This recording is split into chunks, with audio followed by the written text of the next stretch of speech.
Monseigneur le duc de Bretagne a, pour les combattants meurtriers, convoqué de Nantes à Mortagne, dans la plaine et sur la montagne, l'arrière-ban de ses guerriers.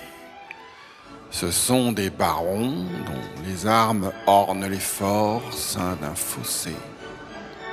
Des preux vieillis dans les alarmes, des écuyers, des hommes d'armes. L'un d'entre eux est mon fiancé. Il est parti pour l'Aquitaine comme timbalier, et pourtant on le prend pour un capitaine, rien qu'à voir sa mine hautaine et son pourpoint d'or éclatant.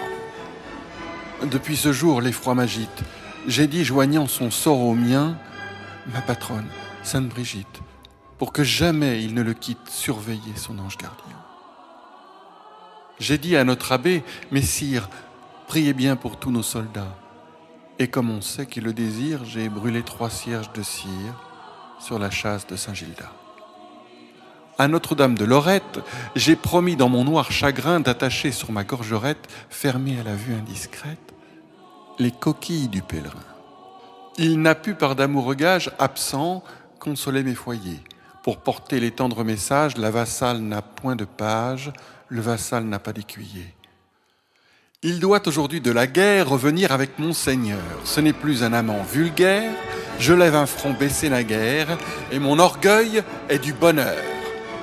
Le duc triomphant nous rapporte son drapeau dans les camps froissés.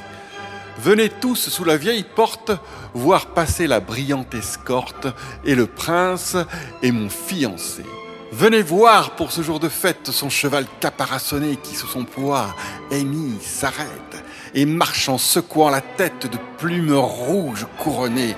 Mes sœurs, à vous paraît silentes, venez voir près de mon vainqueur ces timbales étincelantes qui sous sa main toujours tremblante sonnent et font bondir le cœur. Venez surtout le voir lui-même sous le manteau que j'ai brodé, qu'il sera beau. C'est lui que j'aime. Il porte comme un diadème son casque de crin inondé. L'Égyptienne, sacrilège, m'attirant derrière un pilier, m'a dit hier, Dieu nous protège, qu'à la fanfare du cortège il manquait un timbalier.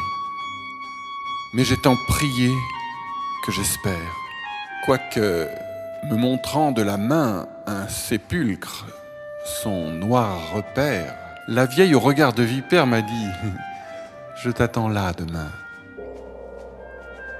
Volons, plus de noires pensées, ce sont les tambours que j'entends.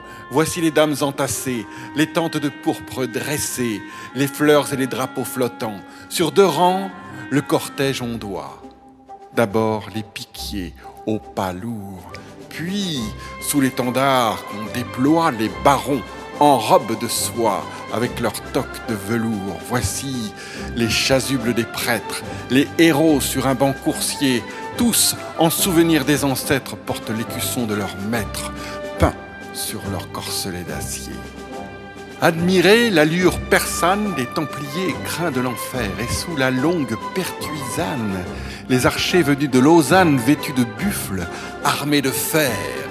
Le duc n'est pas loin, ses bannières flottent parmi les chevaliers, quelques enseignes prisonnières, honteuses, passent les dernières. Mes sœurs, voici les timbaliers, elle dit, et sa vue errante plonge hélas dans les rangs pressés.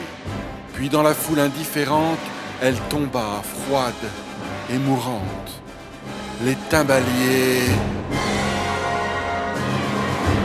étaient passés.